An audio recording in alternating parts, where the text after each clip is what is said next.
What's up, guys? Hope all of you had an awesome week this week. Welcome to the weekly show where we recap, have a Q&A, and we talk about fun stuff. So first things first, let's recap the week. On Monday, we drove a BMW Z3, which I know, it's a Z3, just bear with me. It had an HKS supercharger on it and made 360 wheel horsepower. And the thing was like about to pop wheelies every time I drove that thing. You got on it and it was just like Toretto all the way down the road. On Wednesday, we had a Forza Horizon 3 video game review, which, oh my god, to beat that game showcases, I binged that stuff for like 2 days straight, to the point where I got a cold, and that's why I sound all snuffy and gross in the video review.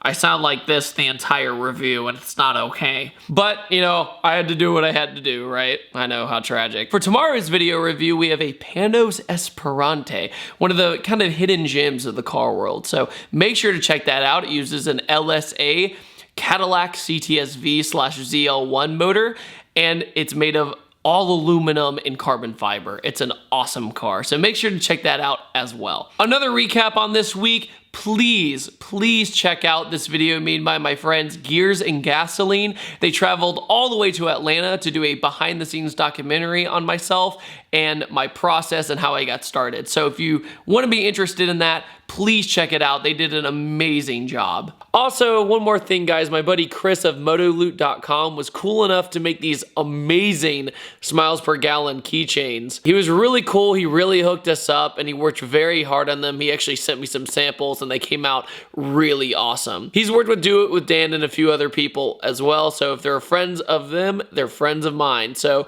make sure to grab them while they last. Along with that, let's talk about some other stuff in the car world. One thing I've noticed is Toyota, what are you doing? Okay, Toyota, I love you, dude, but why does this look nothing like this? In my opinion, the FT1 should have been built exactly how it looked. I saw the FT1 at SEMA 2014 and I was like, if this car exists, I will try to save up and buy this when it comes out.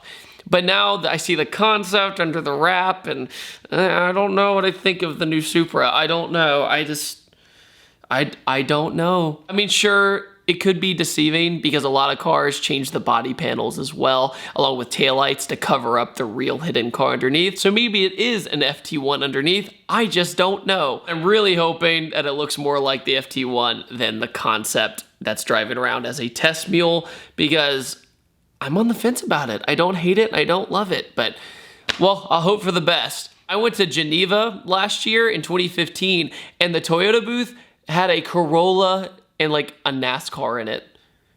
And that was it. Gotta be more in the sports car game, man. Everybody loves your sports cars. The GT86 is a fantastic car, but we all want the Supra, so show us what you got.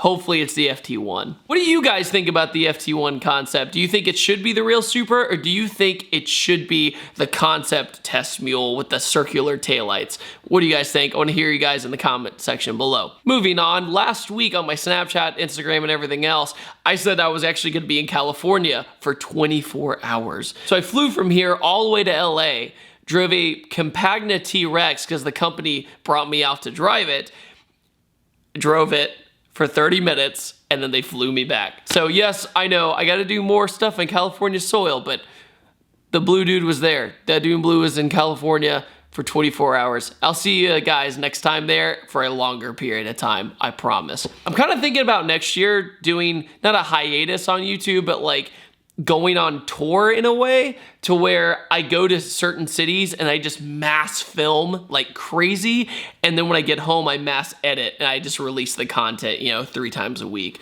So I'm thinking about doing that next year sometime. So let me guys know what you think of that idea. It's kind of brainstorming with you guys. So let's move on to the Q&A. Every week on my Twitter, I always ask, send me your Q&A questions, and we get right to it. Sound good?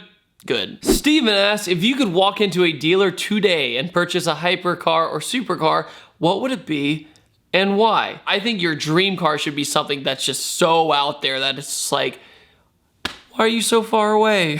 Why can't you be mine? Without a doubt, I would get a Koenigsegg Agera R. It is my absolute dream car. It was actually my most common question today on Twitter, so I figured I'd just knock it out. The Koenigsegg Agera is my dream car. When I met Koenigsegg in Geneva as well, that was one of the highlights of my entire YouTube career.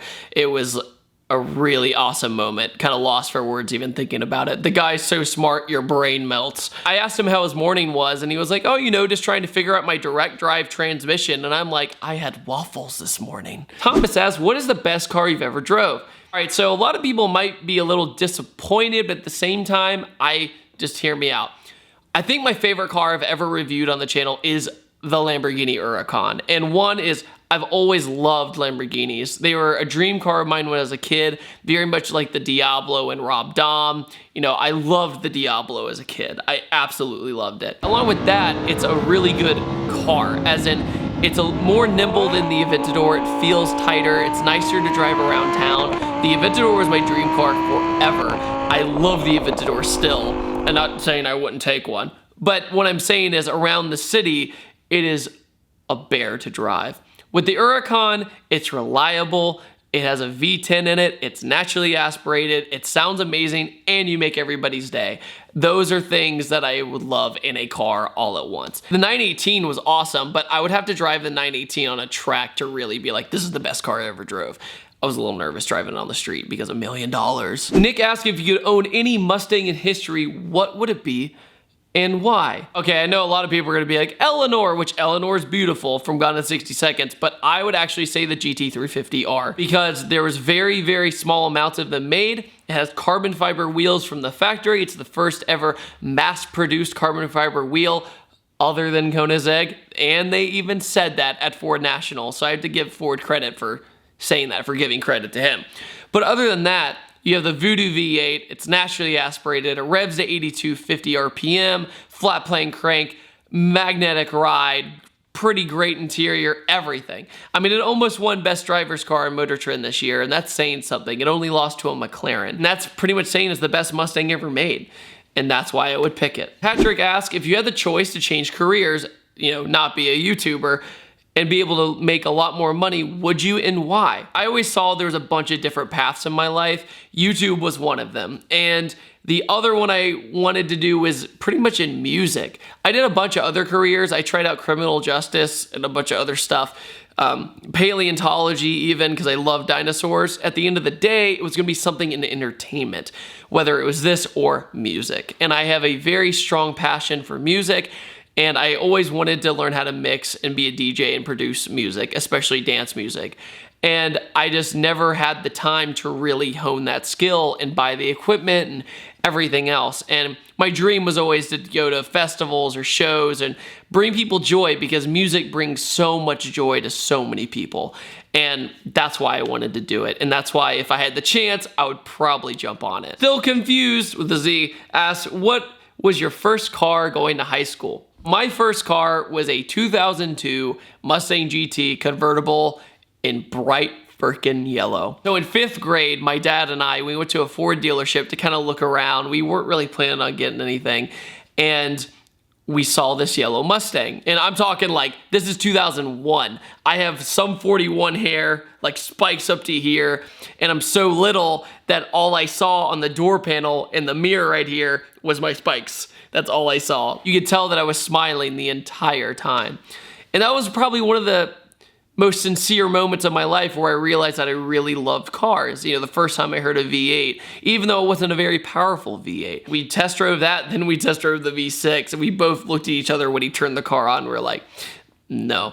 A few days later, my dad drove home in the Mustang, and we couldn't believe it. My dad and we almost did a 2,000-mile road trip in it right after we got it. We went through Kentucky and West Virginia and all these amazing places visiting family, and it's one of my most endearing memories I've ever had. My dad eventually was just tired of the Mustang, and he was like, here, you know, my crisis is over. I'm just gonna get a sedan to get around in.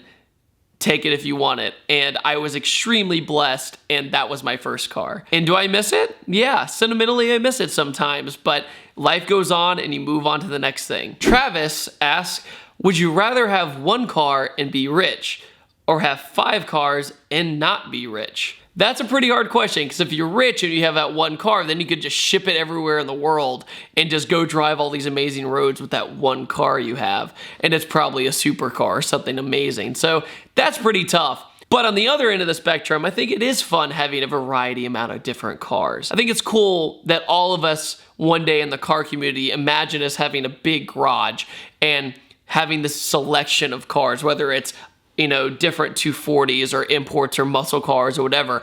Every car has a different driving experience. So I think it would be cool to be able to have a different driving experience every day. I don't know. I'm kind of 50-50 on that, but I'm leaning more towards having more cars. All right, guys, on that note, I'm going to close out this video. Thank you so much once again for sending in your questions.